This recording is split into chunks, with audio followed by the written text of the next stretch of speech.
Hey everyone, and welcome back to English Era Podcast. I'm Jess. And I'm Emily. Thanks for tuning in today. We've got something really special lined up for you. Today, we're diving into something that literally every English learner asks us about: how to actually get better at English. Not just study harder, but study smarter. Right, and we're not talking about those generic tips you see everywhere. These are the real deal strategies that we've seen work with thousands of students over the years. Before we jump in, quick reminder. If you're enjoying these episodes, hit that subscribe button and let us know in the comments which tip resonates most with you. Okay, Jess, I'm excited about this one. Should we get started? Let's do it. 10 tips that will genuinely transform your English. Here we go.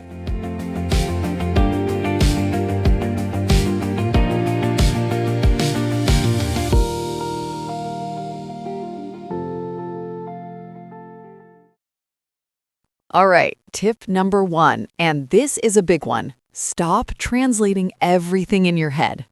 Oh, this is such a game changer. I remember when I was learning Spanish, I used to translate every single word back to English first. It was exhausting. Exactly, and it slows you down so much. Instead, try to think directly in English. Start small. When you see a red car, think red car, not your native language word first, then English. One technique I love is inner monologue practice. Throughout your day, try describing what you're doing in English in your head. I'm making coffee. The water is boiling. I'm adding sugar. That's brilliant. It helps you build those automatic English thought patterns. Tip 2, and this might surprise some people, embrace your mistakes. Yes, mistakes are not your enemy. They're actually your best teacher. I see so many students get paralyzed by the fear of making mistakes, but here's the thing. Native speakers make mistakes too. Exactly. And when you make a mistake, your brain actually remembers the correct version better. It's like your brain goes, oh, wait, that didn't sound right. Let me file away the correct way. One thing I tell my students is to keep a mistake journal. Write down the mistakes you make and the corrections. Review it weekly.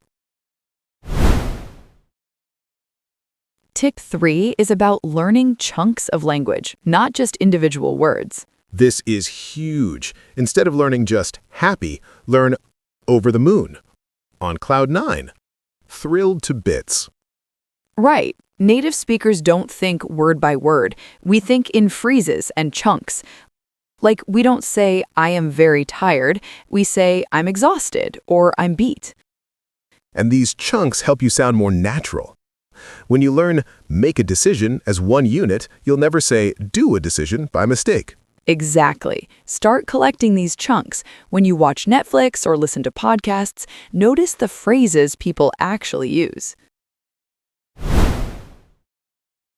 Tip 4, shadowing. This one's a bit unusual but incredibly effective. Oh, I love shadowing. For those who don't know, shadowing means listening to English audio and repeating it at the same time, like an echo. It's like being someone's shadow, hence the name. You're not trying to understand every word initially. You're training your mouth muscles and rhythm. Start with something slightly below your level, maybe a TED Talk or even us. Put on headphones, play the audio, and speak along with it. The key is to match the intonation, the rhythm, the stress patterns. Don't worry if you miss words. Focus on the music of English. Do this for just 10 to 15 minutes daily, and in a month, your pronunciation and fluency will improve dramatically. Tip 5, master small talk. I know, some of you are thinking, but small talk is boring. But here's the thing. Small talk is the gateway to bigger conversations. It's how native speakers break the ice and build rapport. Learn the classics. How's your day going? Lovely weather, isn't it? Any plans for the weekend?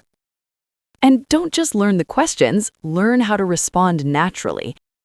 Instead of just, fine, thank you, try, not bad, just keeping busy. Or can't complain. Practice these in your head. Imagine scenarios. What would you say in an elevator, at a coffee shop, waiting for the bus? Tip 6, this is about finding that sweet spot with content difficulty. Right. If everything you watch or read is too easy, you won't improve. If it's too hard, you'll get frustrated and give up. Aim for content where you understand about 80 to 85%. You should catch the main ideas, but encounter some new words and expressions. For example, if you're comfortable with sitcoms like Friends, maybe try something like The Office or Parks and Recreation. Still comedy, but the language is a bit more complex. Or if you read news articles easily, try opinion pieces or editorials. The vocabulary is richer and the sentence structures are more sophisticated. The key is to push yourself just a little bit outside your comfort zone consistently. Tip 7. Practice active listening, not just passive listening. What's the difference? Passive listening is having English on in the background while you do other things.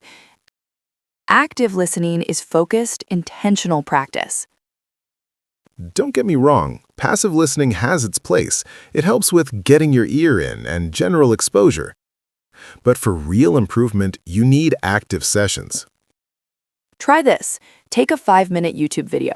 Watch it once, normally, then watch it again, but pause every 30 seconds and summarize what you heard.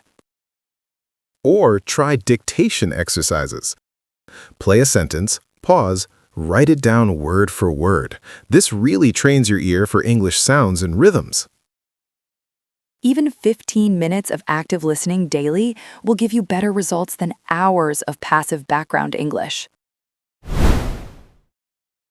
Tip 8. Use technology smartly.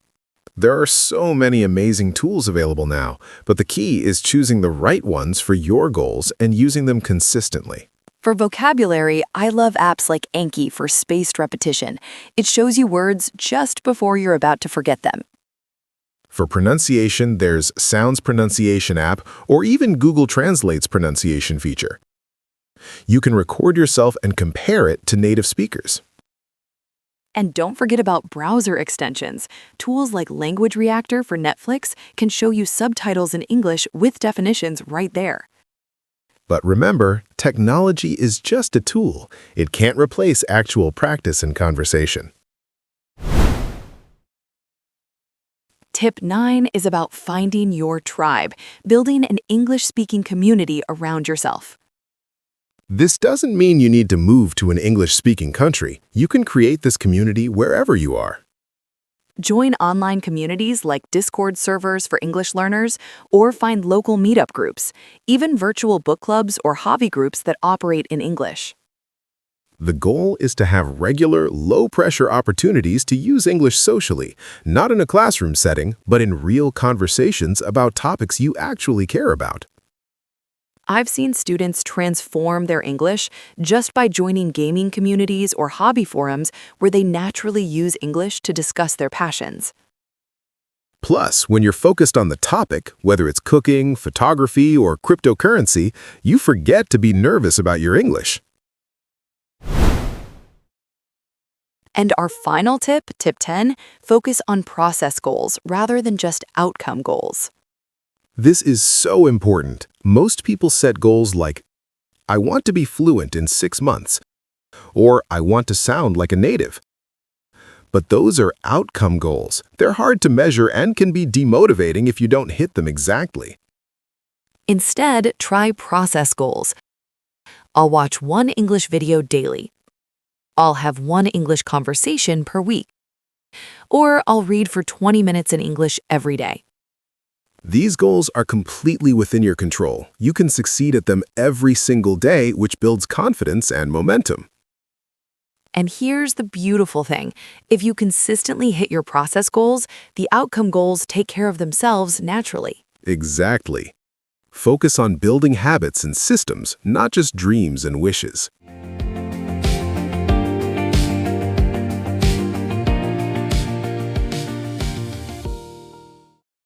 All right, everyone, time for our vocabulary breakdown.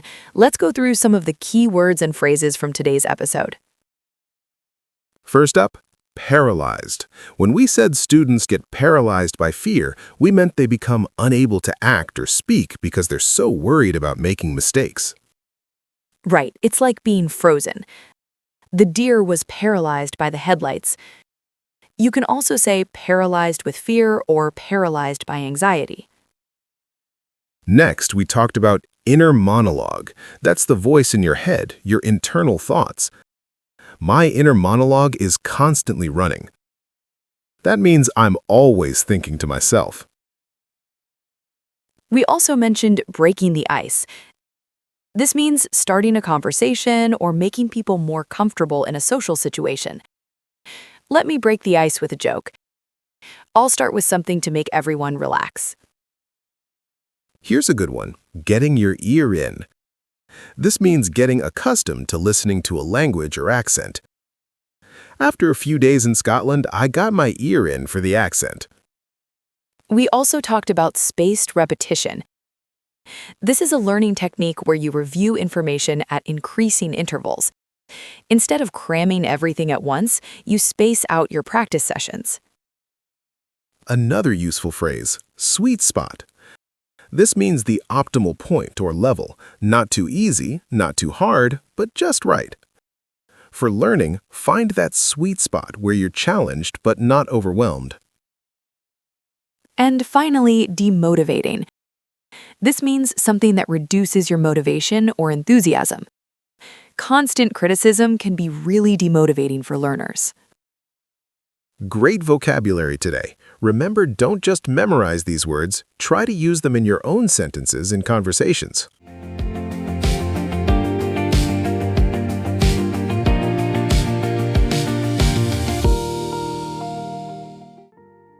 Wow, Jess, that was a lot of practical advice. I hope everyone found something they can implement right away. Absolutely. And remember, you don't need to try all 10 tips at once. Pick 2 or 3 that resonate with you and focus on those first. Exactly. Build those habits gradually. Rome wasn't built in a day, and fluency isn't achieved overnight. Before we wrap up, we'd love to hear from you.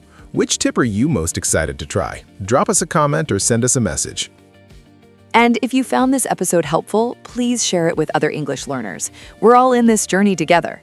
Next week, we're going to dive into phrasal verbs that native speakers use constantly, but textbooks rarely teach. You won't want to miss that one. Until then, keep practicing, keep making mistakes, and keep improving. Remember, every expert was once a beginner. Thanks for listening to English Era Podcast. I'm Jess. And I'm Emily. Keep it real, everyone. Catch you next time.